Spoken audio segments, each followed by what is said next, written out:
So welcome to everybody to this Ask Salim Anything. We've put this together because we want to give people an opportunity, both those that are already part of the OpenEXO community, as well as those who have an understanding of exponential, have perhaps read exponential organizations, or have heard about it, watched a video, participated in the EXO world, and really want to ask Salim some questions. And so when people signed up for today, there was a box that said, what is your question for Salim? And so I will start with those questions, but it'll be great to also have some questions from people who are on the call right now. And so if you have a question, if you can put that question in the chat, ask that question in the chat, and then I'll be monitoring that and get you to ask that question as we go along.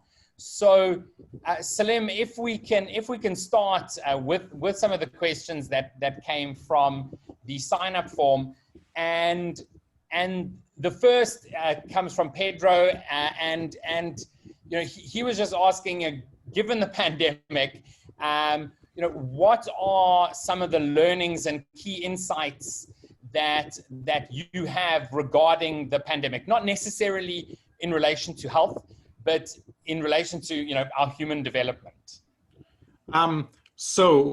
Big question. I'm going to try and keep this short because otherwise this answer would take the whole hour. I think this is a singularity. This is every model that we use to predict the future basically breaks, and we have to invent and create completely new models for the future. Some industries are accelerating by 10 years, others are going backward by 10 years. We're seeing this global transformation. If you look at it at the highest level, this is a spiritual intervention by the earth, basically saying, slow the hell down. The era of globalization and capitalization is too extractive and is not taking into account the broader costs of what we're doing to the planet. And there's some fundamental structural issues around inequality, income disparity, climate change, etc. And this is essentially the world going, slow the hell down. I think this is a 2-year or 3-year rollout. The thing that's most surprising to me that people are not looking at is not so much the deaths, which is a specific thing, but the people that get it, the long-term effects of this thing are really, really bad. And so there's a lot of people that are suffering long-term health consequences because of this. And that will not go away easily, and it will be a pervasive cost to the world. I think what will alleviate it is mass testing in the short term. I'm advising I've seen an X Prize entry that does a $3 COVID test using saliva within an hour. That's ready now. They're just going through the final testing. So I think by the end of the year, have mass testing available. I'm not confident in a vaccination anytime soon, and you don't want to be the first person testing the vaccine.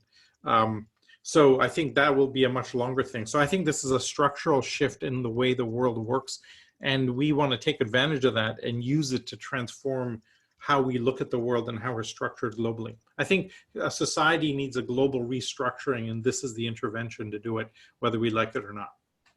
So Salim, you mentioned, sort of Earth telling us that we need to make a change. Trace's question was just around, can you share your view on awareness, spirituality, consciousness, and their role in leading organizations forward? So another big question, but it's sort of into that, and I know you'll answer it shortly. Well, I think where I would connect it to is the most important characteristic in the EXO model is the MTP, or the massive transformative purpose. It's asking the why question: why do you exist? Most big companies have evolved to sell more widgets, or create more concrete buildings, or extract more oil, or whatever, and they're there to do what they've been doing for 200 years. For the first time ever, we can now ask the question, why are you there? What fundamental problem are you trying to solve? And given the purpose-driven environment and engagement of the younger generation, that intersection becomes more and more important. So the consciousness, the purpose then drives awareness, and the awareness then leads to consciousness and being more aware and more engaged in the higher calling. Ultimately, when you go through spiritual processes, you typically end up with the highest order activities being in service to other people or being in service to the planet. The best definition of leadership that I've ever seen is you're there to serve the potential of the people around you, right? And so when you take that kind of, that's the ultimate in self-actualization, then that drives the articulation of a purpose. That then drives what you should be doing day to day or what your company should be doing. So I think what we're seeing in this next generation and the next generation of companies, but also people, is that they're much more conscious and much more aware and much more present about the world. And when you go into the individual side, being present also then leads you to being in a flow state. And by the way, we pay for this. When you pay to watch an NBA player or a tennis player or a great artist, you're paying to watch them in flow. And we value that, we aspire to that state very, very powerfully. And there are now lots of tools to deal with that from an individual perspective. We've been looking in our ecosystem at how do we apply those same techniques for what does organizational flow look like, right? What is a city in flow look like? And essentially, that's essentially where we're heading over time. Perfect, perfect. So we'll probably get to questions similar to that vein, but both Vanessa as well as Suman were just asking, what does the next decade look like? The next 10 years? Like, what would people miss if they're not sort of focusing on purpose and exponential? Well, I think the next decade is a massive reset. I think all the old constructs by which we ran the world broke. If you've ever heard me give a talk, in almost every talk I've ever given, I basically make the comment that every mechanism by which we run the world today, our civics, politics, legal systems, healthcare systems, education, are basically broken. Intellectual property broken, journalism broken. And basically what we need to do over the next decade is to rebuild the new. The problem that I've got with the Trump approach and the Steve Bannon approach is like you're burning down the old, but without the new. You don't know what you're falling over into.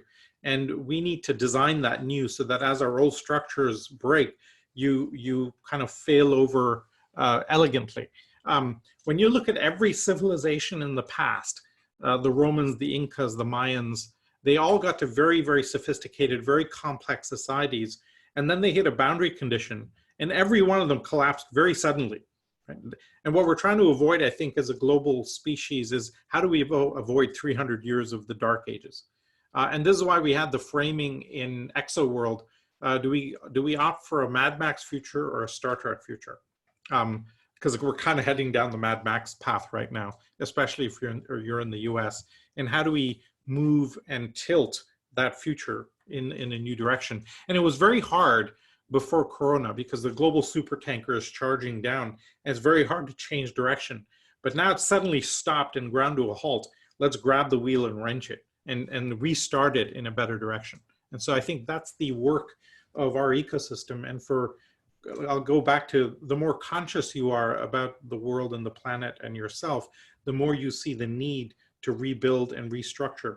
At the easiest level, higher education is right now totally broken and completely toast, right? How do you do higher education when you can't convene in a lecture hall, can't work in groups, et cetera, et cetera? And I was running through my head of the various industries and lines of business that break in this new model. And it just occurred to me as something that people don't look at. If you print business cards, your business is done basically because nobody's handing out business cards and may not for the next few years. So if you're a business card printing company, you're kind of screwed right now. And so how do you then transform, pivot, et cetera, et cetera? Absolutely. So that sort of runs into Jesus's question, which is, can you explain what the organization model then is in the 21st century? Sure. So, you know, over the last 5-7 years, we've been studying and documenting exponential organizations with the characteristics that we have there. And I won't go into the model too heavily, but most important is the massive transformative purpose, then 5 externalities like community, crowd, staff on demand, assets on demand, leveraged assets, engagement, etc. And then some internal attributes like the lean startup methodology, etc., etc. Now, what we're seeing over the last 7-8 years is that all successful organizations are based on that model. And the closer to they are to that model, the more successful they are. So the future organizations, all of them, in our opinion now, will be purpose-driven, agile, adaptable, flexible, and decentralized. And all the characteristics we identified map onto one or more of those umbrella kind of dynamics. And in the future, if you're not that way, you won't succeed, because the world is changing very dramatically. Therefore, your organization structure has to be very adaptable and agile to map onto the volatility that's happening in the world. So I think we can now say that in the future, every organization will be an EXO. And importantly, we didn't invent the model. We put a label on what was already happening, right? And at the simplest, the EXO model is a tick list to say, okay, am I using algorithms? Do I have staff on demand? How do I want to implement community, etc.? At the macro, it's a methodology by which you can then build organizations that way. Absolutely. And Marianne's asking, well, what is the most effective way to actually explain EXO then to existing executives, to actually inspire them to take action? So I think what I just said is probably the simplest at the umbrella level. If you boil it down, David Rose said this best. He said, if your organization was designed for success in the 20th century, you're doomed to failure in the 21st century. I'll give you another great little factoid. Jack Welch, in his GE report in the year 2000, said the minute the metabolism of your company is slower than the outside world, you're dead. The only question is when. And I would argue today that the metabolism of most companies is slower than the outside world. And so that's a structural issue. And we need to evolve tools, and that's what we've been working on, tools to increase the metabolism of your core organization and have it be faster than the outside world. Otherwise, you're left behind. Yeah, so Sergio's question then sort of ties into this, says, well, for an existing organization, should they be looking at innovation or at disruption? There was some study that came out of IMD Business School where they're saying the hype around disruption is really big, and companies shouldn't focus on it. What are your thoughts there? Yeah, I mean, look, I have harsh words for the business schools of the world. I'll give you 2 things about that. One is there's not a single MBA program in the world that can teach you how to build Uber. Every single MBA program in the world will teach you how to build a 20th century organization, almost, okay? And the second one was I did a talk to 700 deans of business schools a couple of years ago. And I spoke at a conference. Who knew? But there's actually a conference where all the business school deans get together. And the EXO book is set to crack the top 10 best-selling business books ever list sometime next year or early the year after. The organizer introduces me and says, we can't wait to hear from Salim what he's seeing. And what he sees in the crowd is totally blank looks. Like everybody's like, huh, who is this guy? And he's like, and he notices this and he goes, looks around the crowd and says, how many of you have read Exponential Organizations? And out of 700 deans of business schools, 2 have read it. 2, okay? Now, not that the book is the biggest and best ever book ever, but if you're a car designer, you should goddamn know about the Tesla. You know, you need to know the damn thing exists. How can you operate at a business school without knowing what is being read at Fortune 1000 board levels everywhere in the world? So I think this is the challenge. So I would argue, go back to the comment, the only innovation today is disruptive innovation. Anything else is incremental and will add more features to an existing product. But the product itself, I was talking this morning to executives of one of the biggest pharma companies in the world, and they're like, well, how do we build faster drug discovery. And I'm like, have you seen Wellways, the breast cancer detection thing? If you can detect breast cancer, all of the downstream treatment drugs are irrelevant, and they've never heard of it, right? And so the problem is that people don't understand disruption. Clay Christensen, for the first time ever, gave us a model for disruptive innovation, and we now understand disruptive innovation. And the challenge is that all innovation in future will be disruptive. And if you're not, it really won't be innovative. And so when you take an Elon Musk, he's not building a better car, he's building an app that has wheels. And you need to look at it from that framework to succeed. This is why the car companies can't get there. And when you look at the history of disruptive innovation, the people in the legacy industries almost never, ever, ever make it to the other side of that disruption. Not to be harsh about it, but just the reality of the data is that all the ships carrying spices around the world were made irrelevant by ice boxes. Then the icebox manufacturers were made irrelevant by the fridge. And the icebox people never made it to be making fridges, just like the horse and buggy manufacturers never became car companies. Yeah, absolutely. Or the steam rail people never realized. Yeah, the only way to do it is to create your own EXO off the edge, going into that adjacent space, and then doing it. We did a great little analysis that if Marriott hotels had launched Airbnb, Booking.com, TripAdvisor, their market cap would be about 5 times bigger than it is today. And the irony is all of those ideas existed inside Marriott, but couldn't be released because the immune system was suppressing it, saying we shouldn't be doing this, it cannibalizes our existing business, etc. And I'm using Marriott, but that applies to almost every big company in the world. Yeah, Teo is just asking, do you have some examples? I mean, obviously, many companies don't necessarily want to share, but examples around like bigger companies that have changed their mindset and culture so that they can become more exponential. Yes, there's now more and more of them. I'll give you a few good ones. The obvious one is Microsoft, which went from a software sales paradigm to a subscription model. I think Satya Nadella should get like a Nobel Prize in business for the pivot that he instigated there and the speed by which that happened.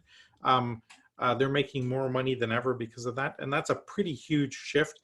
The other one we talk about a lot is Nestle spinning off Nespresso. And that's actually a great case study, because for about 3 or 4 years, they tried to run Nespresso as a line of business inside Nestle, and it doesn't really fit, okay? And finally, they spun it off as a separate business, and boom, it's a $6 billion line of business. And so if it's really disruptive, it won't fit in the mothership. It has to be spun off. And that's the model. And the master of this technique is Apple, where they have teams of people. They will form a small team that's very disruptive, take that team to the edge of the organization, keep them secret and stealth, and say to them, go disrupt another industry, right? Nobody does this. Nobody's even noticed that this is what they do. So they have a portfolio of teams looking at different industries. When they think something is ready for disruption, they go into it and disrupt it. Yeah, absolutely. And so John's question is, well, how should we run change management processes then? What should those processes be? So the only one that works today, in our opinion, is you leave the core organization doing incremental innovation and keeping the cash cow and the legacy business alive for as long as possible, okay? Then you take your crazy people in your company, take them to the edge and spin EXOs off the edge and keep them stealth. Okay, Yahoo, when I was the head of innovation at Yahoo, they made the mistake of putting a big PR logo on us saying, look how great, how innovative we are. And it just puts a huge bullseye, and it prevents you from failing. If you can't fail, you can't take a big risk, and then you're not being disruptive, right? So you have to take a portfolio approach, launch a number of initiatives at the edge. Now, the big difference today, say even 10 years ago, is that 10 years ago, when you tried to do this, you had to make what's called a big bet and make a huge investment, and the CFO hated you and would defund the company the minute they could. Today, for the first time ever, radical innovation is actually very inexpensive. And so you can launch a portfolio of these, don't even tell the CFO, and only double down on investment when you see success. So you become, essentially big companies will become like VCs essentially. And let me take the analogy to the full extent. When I think about Amazon, or so let's use Intel or Cisco as a company, I don't think of them as operating companies. I think of them as mutual funds, right? When you're buying the stock of Intel, you're really trusting their ability to acquire the next generation technologies and integrate it. And they're basically become a sales channel for next gen technologies. And Cisco is probably the leader at that. They will buy and acquire and then put it through their sales channels. And so you look at big companies as investment funds or platforms. Those are the two paths. I think I did a talk 3-4 years ago called Death to Corporations. Obviously a bit provocative, but the comment, the basic umbrella thesis was that the era of big operating companies is done. They're going to move from big operating companies to platforms to ecosystems, or they become like mutual fund investment vehicles like we're seeing. Now we've had a few questions just around exponential organizations and the announcement that we're going to be producing a version 2 of the book. So the questions, I mean, first of all, one is just like, why do we need a second version? And then, what is that going to look like, and when do we potentially expect it to be out? Okay, so we've been struggling to do a second version for a few years now. It was badly needed starting in about 2018 or so. The book came out in 2014, late 2014. So it's now 6 years old. The reason you need it is the model itself has held up remarkably well. Honestly, when I wrote the book, people said, business book, typically 12 to 18 month shelf life, then something else will come along and you're yesterday's news type of thing. So, enjoy it while you've got it type of thing. And so I told my wife I'll be traveling a lot for about 12 to 18 months and then, it should settle down. Except it turned into 2 years, 3 years, 4 years. Then it turned into a community and a tool set. And now we have a goddamn movement on our hands. We just found out last year that 36 heads of state are using the book in various ways to build it. The most currently interesting one is there was this big oil tanker spill in Mauritius, and Nishan Denyarain was the former Minister of Oceans in Mauritius, actually ran the entire ministry based on the book. And so it's being used in ways that we never conceived of before. And the update is to update the anecdotes and update the case studies, because those are somewhat out of date. I think the market cap of Uber is stated as 17 billion in the book in 2014, and it's a bit higher than that or lower depending of whether you're talking about WeWork or Uber.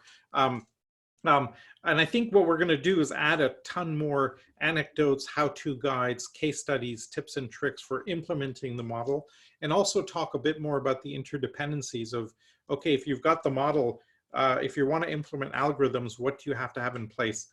For example, if you want to implement lean startup thinking, you can't do that without autonomy and a massive transformative purpose. Lean doesn't work on its own, right? Just like purpose-driven on its own doesn't work. You have to have the organizational design that then enables that purpose to come to life. And so the systemic kind of interdependencies are something we'll spend a lot more time on, plus the tickling of how do you use EXO in governments or in nonprofits or in industries like healthcare or automotive, transportation, et cetera, et cetera. So what we're doing is starting in 10 days or so, a global open webinar where we'll do kind of 2-hour webinars to discuss each chapter. Anybody can participate and suggest, here's what so the homework will be, before you come to the next one, read that chapter and then show up and say, here's what I'd like to suggest, et cetera. And we'll have people discussing it and going down that path. Yeah, perfect. So, I will share with everybody that link just so you do have it there in the chat.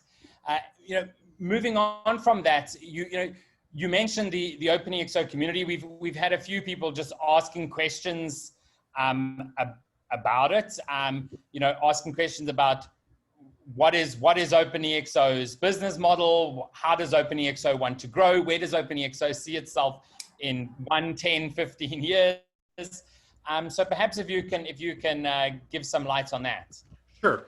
I think the umbrella perspective is that we're trying to eat our own dog food and building an ecosystem.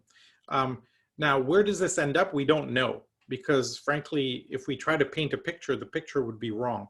And the way you build these types of things today is you set an MTP and then you architect towards that MTP and take small steps. John Hagel calls it the zoom in, zoom out approach, right? So our MTP is to transform civilization and create a better future for the world. We have a tool set and a methodology by which that can happen. And we have a for-profit process framework for big companies and a nonprofit for public sector transformation. The biggest insight and breakthrough we've had is we've come up with tools to break the immune system problem. So if you've got an organization or an institution that's resisting change, and disruptive change is the high order bit, you need to solve that problem. And our thesis is that society can't scale and can't progress if we don't solve that problem. So we've spent 5 years learning how to run those process frameworks and done it pretty successfully now with big companies and in public sector around the world.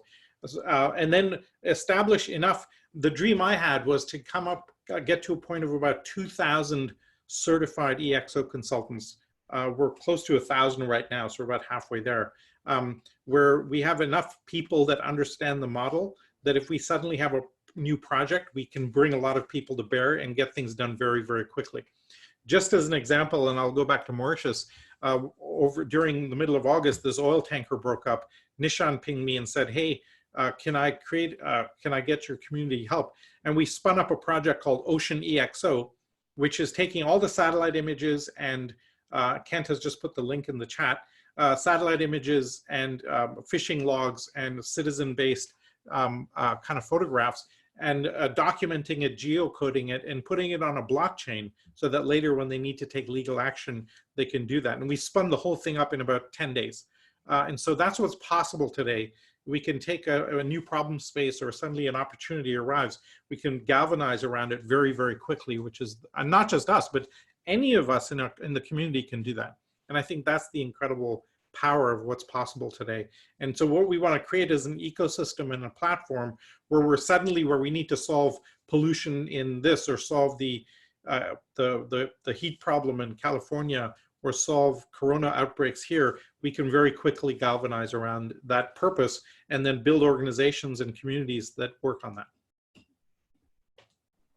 Yeah, absolutely. And so there's an interesting question from Tato just around, how do you actually convince investors to to finance some of these exponential businesses that are actually built around abundance and a bit of non-consumption, right? Yeah. That changing business model. Well, I think investors have to wake up. Typically, they're ahead of the curve anyway, but the basic investment thesis today is really, really in a huge dilemma. The entire investing ecosystem, I think, is kind of cracking at the seams. Right now, there's a ton of money searching for very few opportunities. And what's happening is today, to get funded, you can't have just an idea. You have to have real traction and real results. And if you need to scale, then they'll fund you.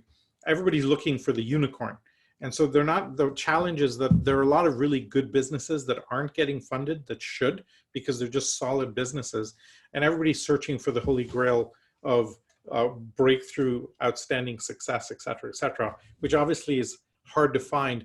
I think there's incredible opportunities coming in this coming years as old business models break down.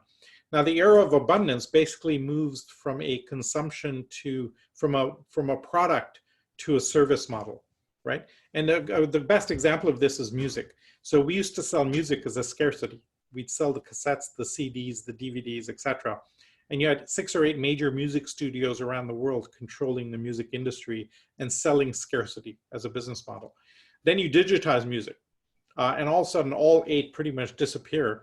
And now a few years later, we have 2 platforms, iTunes and Spotify, selling you abundance on a subscription model. Netflix is the same. And so little by little, we're moving from consumption product-based models to subscription models.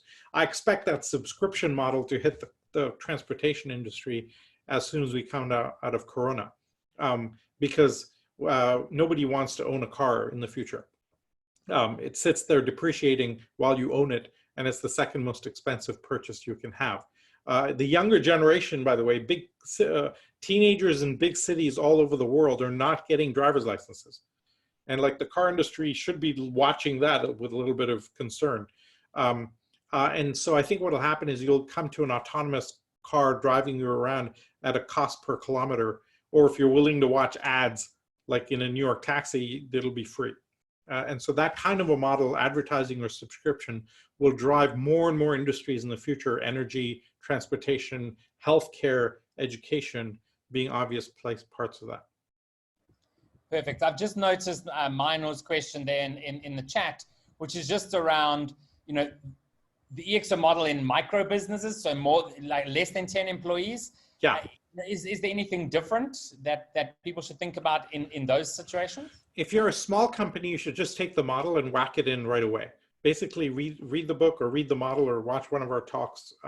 There's a 5-hour free course we have on the basics of EXO, and then just implement. One of the most successful companies we've worked with went public in Australia, called Smart Group, which is a B2B HR services company. So they're selling benefits to big companies and fleet management and stuff like that. So how would you apply EXO to that is not obvious.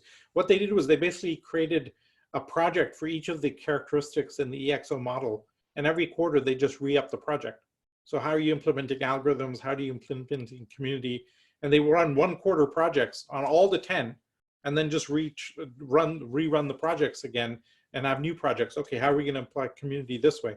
And their market cap has exploded over the last 5 years. And so you can create real value, because as the world becomes more and more volatile, your ability to adapt will drive market performance, right? And as a small company, you have a massive advantage where you can be adaptable and map onto what's coming, whereas big companies are not adaptable. Yeah, absolutely. And I'll just reiterate what you said there, Salim, is that, within the OpenEXO community, we have the Foundations certification, which is an online course. It should take you, a couple hours to get through, which really summarizes the book. And it's a great way for you to get that insight. And then, being part of the community, you do get to then interact with people, ask questions, and there's most likely someone within the community that could even help you, in that process as you move forward. So do definitely give that a look. We're going to get a little bit big now, Salim, and Trevor asked the question: USA and China. What's the best answer for the global economy? The answer is neither. I think you're seeing two polarities and let me talk about society first before we talk about economies. The US has an individual first mentality. And when you have an issue like Corona, you can't get people to wear a mask. And so you're screwed in that side. And on the Chinese side, you've got a totalitarian oversight thing where everybody's being spied on, and you can't get real innovation. The model that they have is what I call the global airport. In an airport, you're being surveilled, and your rights can be taken away at any time. And we're kind of heading that way today. It's definitely there. We're heading the same direction here. And that's terrible for innovation, because innovation basically breaks old models by definition, and you'll destroy all innovation going forward. And so the challenge for the Chinese is, how do you spur innovation and allow people to break rules when nobody's allowed to break a rule and is scared of breaking a rule? Whereas on the other side, people are so individual, you can't actually get the benefits of having collective action together. Right? I remember giving a talk in the US to 7,000 CEOs of rural electricity cooperatives. Okay, let me just repeat that. Rural electricity co-ops. There were 7,000 CEOs, and they were like all railing about being Republican, how it should be about the individual. And I'm like, do you realize a co-op is like a socialist type structure? Like, And it's just, there's this massive gap in the language around that in the US, which is missing badly. And it's going to struggle for a while around that. So I think there are two endpoints of a spectrum, and China and the US sit on both sides at the endpoints of that spectrum. Neither, I think, will do very well in the future because of it. Yeah, absolutely. I couldn't agree more. And Tony's just asked the question. I mean, we've seen a lot of these memes of, you know, a wave of COVID, and behind it sits the wave of climate change. And, you know, so asking a question just around that, you know, sustainability, our planet, how are we actually going to, on a global scale, you know, fix that? We've seen some collaboration with COVID, you know, people banding together, not as much as I would have liked, but, you know, what do you think is going to be the solution there? So I tend to bias towards optimism. So just take that with a grain of salt in terms of my commentary. But Stephen Kotler observed something really pretty powerful. He said, you know, if you look at Corona, it's our first ever win against climate change. We have clear skies. We have no pollution on the road, in the streets. People can breathe freely for the first time in memory, right? When we kind of start to wake up, people are going to be really unhappy about being stuck in traffic, for example, and being on crowded with polluted cities, etc. And now that we have that taste of that hopefully will stay. Now, what will happen, I think, is we'll have a totally different consumption model going forward. And the trend and the transition to abundance is the macro trend that gets us there. In a few years, we'll have energy abundance and water abundance. We already have food abundance, for example. But education abundance, healthcare abundance are all coming very quickly. If you read Peter's book, Abundance, he lays out very clearly, here's the roadmap for it. And when you have abundance, you take out the need for war, right? You take out the need for scarcity-based mindsets. You have some business models that appear, but most scarcity models disappear. And what does that look like? And so it'll be a massive transformation, but in a very positive sense. And so I think we can't kind of help but get there. For example, over the next 5 years, I think we'll see radical implementation of decentralized solar-powered microgrids with a battery backup, with local vertical farms providing food, and online free education and online free telemedicine, right? Once you have those, well, what else do you need? You're pretty much there. And therefore, it takes out a lot of the cruft of the centralized infrastructures that we've spent 200 years building, like the national grid, et cetera, et cetera. Yeah, so speaking about technologies, Jaman just asking, what technologies, and I know your answer is probably going to be like none or all, or what technologies should an organization looking to transition to become exponential, should they be, you know, focusing on? The easy answer is anything that's on a doubling pattern. And this is where the work at Singularity University was so powerful. For 8 years, many of us were part of the programs there. And we noticed that once you have a doubling pattern in a technology, that doubling pattern doesn't stop. And now we have about a dozen technologies on those doubling patterns. For example, drones are doubling every 9 months in their price performance. So if you build a solution on drones, the underlying technology will double in a sense. And let me give you a very specific example around that. Last year, I was with the Prime Minister in Sri Lanka, and we met the senior officials in Colombo, and they basically borrowed $500 billion from the Chinese to expand the port. So this is a massive amount of money, puts the country under huge debt. But they need more port capability because the city has grown and they need more containers to provide for all the people. And I ran on the back of an envelope 3 calculations. And the calculations were, one, a drone today can carry 1,000 kilos, but it's doubling every 9 months. So in 9 months, it carries 2,000, 4,000, 8,000 in 3 doublings. An average container turns out to weigh about 20,000 kilos. Okay, so if you had 4 drones pick up the corner of a container and pick it up, you could have it lifted off to a train or a truck, and you don't need a port, because you can just pull the ship up, have drones pick up and lift off and plant it. And basically you don't need that $500 billion spend, which will take 5 or 6 years anyway. You just have to wait 3 doublings for the drones to get there. So that kind of breakthrough thinking is what we need to instigate all over the world. I remember talking to the mayor of Hamburg, which is what I think the biggest port in the world, or the second biggest.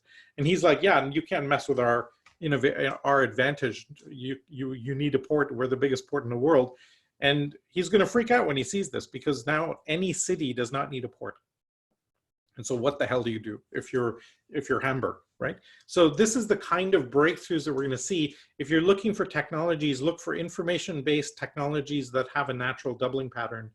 And those are now widely researchable, blockchain, etc. The 3 that I'm most excited about at a structural humanity level are biotech and CRISPR. Raymond Macaulay calls Corona the first battle in the last war against disease. He thinks we'll eradicate disease as an outcome of all of this coming through. The second is blockchain and the decentralized authentication that brings. Think about the idea that 90% of all government function is authenticating. Yes, you have the building permit. Yes, you filed your taxes. Yes, you have the right paperwork. Yes, you're 16 years old, whatever. And so we can basically dissolve most government functions. That will drop the cost of government very dramatically. And the third one is solar energy, which completely transforms the energy equation. And energy then translates into food very quickly. And so those 3, just those 3, completely transform everything. Yeah, absolutely. If we take things just back to the organization, Zubin's question was around the fact that, of course, with the EXO model, we talk about autonomy, we're talking about decentralized organizations, much flatter structures. He's saying he thinks coaching is going to be so much more important in that environment. What are your thoughts, and what are your thoughts as AI being that coach? 2 thoughts. One, I agree that coaching is incredibly important going forward, but the coach has to be really, really switched on. Traditional coaching just doesn't work in a world that's changing so fast, because the coach has to be, it's in the land of the blind, the one-eyed man is king, right? The coach has to know a little bit more than or have more experience.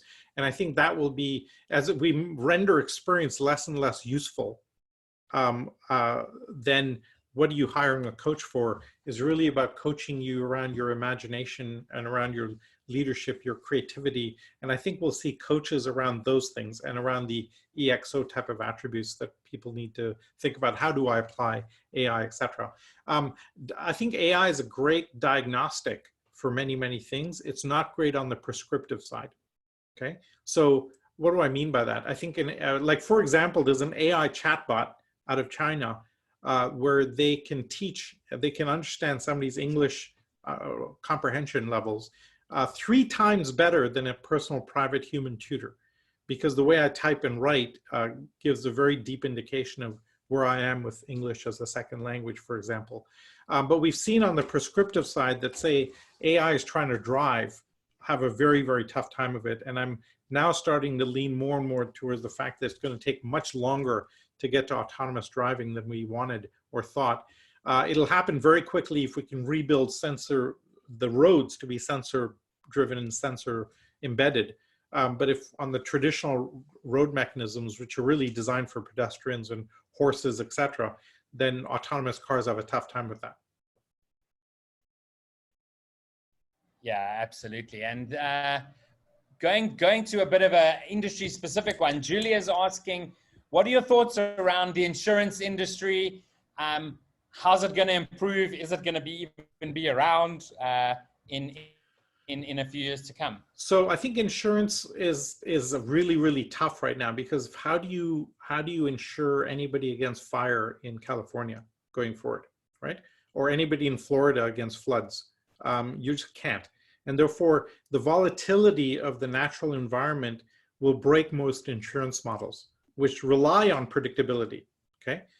So that's one challenge. But I think there's a very magical future for the insurance industry. And let me tell you what I think it is. If you take, say, regulatory frameworks around drones. Let me go back to that example. Drones are moving and changing too quickly for government to regulate them. And so right now what they say is stop all regulatory. I think what's going to happen is the insurance companies will go to the government and say, listen, you can't regulate drones. It's changing too fast. Why don't you make a law that says, I'll allow you to use drones however you want, as long as you can get liability insurance. So then I have to go to an insurance company, show why I'm using drones and for what use case, show how I'm going to control my own drones. And if I can get liability insurance, if the business model is there for the insurance company to insure me, then the government just goes, yeah, you've got the liability insurance, off you go. I think that's the future of insurance, because now because they've got capital to protect large groups and a risk model that can mitigate, and therefore you allow a lot of innovation, and you don't need to worry about, you can do much less government regulatory as a result. Because the problem with regulatory today is that by the time you've regulated it, it's out of date, right? The FDA in the US today, literally by the time they regulate a drug and approve a drug, the drug is out of date. And so this is a structural issue. Yeah, Oscar's asking about Latin America, saying, what's your point of view about the innovation landscape there? I know it's quite a broad question. No, I've got strong views on that. Given that I lived in Miami for 3-4 years, I think there's a huge opportunity and a huge challenge. The huge challenge is corruption, and the level of corruption is almost as high as the U.S. So that's a big challenge in Latin America. And of course, I'm saying that, well, actually, I believe that's true. The enormous, but we have blockchain type technologies that will help solve corruption systemically in a pretty powerful way. So I think there's an enormous opportunity there around that. The incredible opportunity that I think that Latin America has is you can today do innovation at very low cost, which wasn't true in the past. And so anybody can go innovate, and some of the most powerful innovations, blockchain, AI, drones, are essentially open source and free. And so now anybody can basically go do that. The incredible advantage that you have in Latin America is passion. And to do anything, to take on an MTP, to go do something crazy, you need a lot of passion, right? I'm up in Canada right now. Not a lot of passion up here. And so I think Latin America has a massive, massive opportunity if you can solve the corruption and regulatory, which I think is fixable. And I think what it'll take is the breakdown of the nation state and the rise of city-states self-regulating to transform those countries and those regions. Now you've opened up a whole can of worms around city-states, and we won't go there. And I definitely think that can be a whole discussion just around the rise of cities. One other thing that Latin American countries have a lot of is sun. A lot of them are around the equator. And mine was just asking, those countries that are around the equator that are generally poor, what is their benefit in the next 5 years because of something like solar? Well, think about the idea that the poorest countries in the world are the sunniest countries in the world, right? And so now you rid yourself of that. Now you've got some poor countries like Nigeria or Venezuela that are dependent on oil, which are basically toast. I think the oil prices will crash down to about a $20 a barrel level, and I don't think they ever come back. Okay, the last oil price crash was because of a 2% oversupply in the market, and with the advent of much less demand because people are traveling less and solar exploding, this is a massive structural change which will accelerate very dramatically the end of fossil fuel as a driver, as a massive driver. Because you don't have to convert completely off fossil fuel, you just have to break the market. And I think that's going to happen. For example, Canada, 40% of Canadian exports are oil. So that's basically a decimation of the structural foundation of the Canadian economy in the next 10, 15 years. And of course, what do you do with that? Now, in Latin America, because once you have abundant solar, and an abundant and decentralized infrastructure, you can radically innovate in really interesting ways. I think that becomes very powerful. Yeah, absolutely. Now it's just Elon Musk has showed us that radical innovation is purely a mindset. It's completely a mindset. And what he's by default training tens of thousands of entrepreneurs to think and be as crazy as he is. No, absolutely. Because you were speaking about Canada, I thought I'd ask me Jim's question, which is, in Canada, we have many government agencies, which are all very political. What is the success stories that, that you've seen around EXO in government? There's the biggest one is Mauritius, where they ran the entire ministry on the EXO model. But I think we'll start to run one of my favorites is the UK created a digital GDS, Government Digital Services. And so they actually use a lot of the EXO attributes. So they designed a new passport application, for example, in a passport process, and actually asked the citizens and travelers, what do you think, right? Think about the way government typically works. They'll go off into a corner and design some process and come out going, here it is. And then it just doesn't work for 25 reasons. They actually asked the people, tested it, experimented on a small group and rolled it out. And they got 94% approval for this new passport application process. Tell me the last time a government process got 94% approval. And so therefore what EXO overall heralds is a roadmap for very low cost, very accurate future innovation that can then be applied to public sector and private sector, right? And so we started in the private sector for various reasons, but I think the real magic will come in the public sector, where we can redesign education systems, et cetera, et cetera. And that will totally be transformative. Absolutely. Andy's question here in the chat is just around, the social technologies attribute. He's saying everybody's using Zoom and social communication. How does that actual attribute change, or does it change, or? I think we just use more and more of it. We have very good evidence that horizontal peer-to-peer social interaction, Zoom, Yammer, Slack, Chatter, etc., are much more powerful than traditional top-down communications in a company, right? And so as we enable that more, and now we're forced to, it's, I think, very powerful to do so. By the way, note that the market cap of Zoom now exceeds the market cap of IBM, okay? This is like insanity level stuff that we're in right now. So how will that move forward in the future is going to be an interesting discussion. Same with Shopify and other companies like that. So they will go on an acquisition spree to kind of leverage the currency they have with their expanded stock price. Tesla, I think, will do the same thing. But the social layer becomes much richer now, with small peer-to-peer groups forming to get to solve challenges inside larger organizations. And essentially what happens is the big umbrella organization dissolves into a series of small real-time, on-demand groups to solve specific problems or push marketplaces, etc.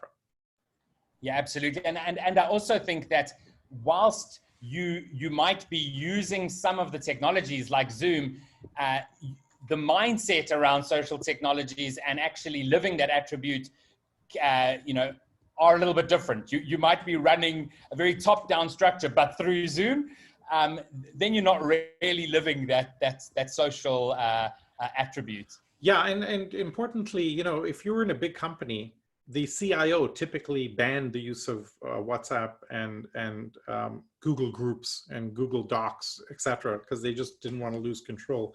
And now they're forced to adapt it, and essentially everybody works with it. So I think there's no going back from this model going forward. So Christian's question is, okay, so what business should I start? And especially if I'm quite analytical, I have lots of time, but not necessarily lots of money. Okay, so first of all, starting a business is really simple these days. Pick your MTP. What massive purpose do you want to take on? Solving cancer, curing climate, $1 a shave for anybody in the world, type of thing. Pick your MTP. And here's 3 ways. One is, what would you invest in if you had $1 billion? What problem space would you invest in? What problem would get you up at 6 a.m. every day to work on excitedly? And if you remember, what did you want to solve when you were a kid? And more of those will give you the answers to what problem space do you want to live in. Like the founders of Waze were passionate about solving traffic, They were sick of being stuck in traffic, and that led to ways. Now, once you have that, you then create communities or form communities or join communities that are similar in your MTP. So if it's curing cancer, go find all the cancer communities that are out there, which becomes very rich for finding, doing recruiting, training, finding co-founders, etc. Then you form a founding team, typically 4 roles, a visionary, a product guy, a business model guy, and an engineer. Then you find a breakthrough technology or idea, okay? In most cases, people find a breakthrough technology and go, ooh, where can I push this out into and do create better widgets? We are finding it's much more powerful to start from the problem side that gives you the demand, and then find the supply. And once you have the technology or breakthrough idea, then you go through the lean process of a minimum viable product, and then fast iteration, et cetera, and apply the rest of the EXO attributes. This is essentially chapter 6 in the book, saying here's how you build an EXO. And I think, as I said before, I think in the future, all organizations will be EXOs, because it's just the most efficient, scalable, flexible, adaptable, purpose-driven structure that exists in the world. Yeah, absolutely. And so, I mean, I want to just thank everybody for joining this Ask Salim Anything. You know, the Open EXO community is here to transform the world for a better future. We really believe that the EXO model and building exponential organizations is the way that we can create that Star Trek future. So, you know, please do join the community, check out our foundation certification. Salim, I'd like to just leave it to you just to end off the call today. Well, I'll give the following kind of commentary. It is very clear that we're in a global kind of, that civilization comment I made earlier is not an idle comment. When you look back in history at the Romans and the Mayans and the Incas, they all collapsed at a certain point. If you talk to the Yuval Hararis and the Niall Fergusons of the world, they'll tell you that all the conditions kind of exist now. Corona is kind of an accelerant to that process, and we need radical restructuring of our institutions and our companies and our societies. Just for example, over the last 10 years or 20 years, for every dollar increase in global GDP, we're increasing $4 of global debt, okay? Which is insane. Try going to a bank and saying, lend me $4 and I'll give you $1 return. And by the way, give me another $1 after that, $4, and I'll give you, just watch how fast they show you at the door. Yet that's how we're growing the global economy. This entire economic recovery over the last, since 2008 crisis has basically been printing money. And we've just deflated the economy another 30, 40%. Here's another one that blew my mind that came out last week. The US Treasury and the US Fed has spent $10 trillion buying corporate bonds over the last few years. 10 trillion. Okay, not billion. So essentially, they're propping up the stock market by buying corporate bonds. And at some point, probably November, that's going to collapse when people go, wait a minute, what the hell? So there's going to be a global crash in the economy that will then spur all of this innovation. And we have to be ready for that and create the structures for what comes next. And that's what we need to be, that's what our ecosystem is working on.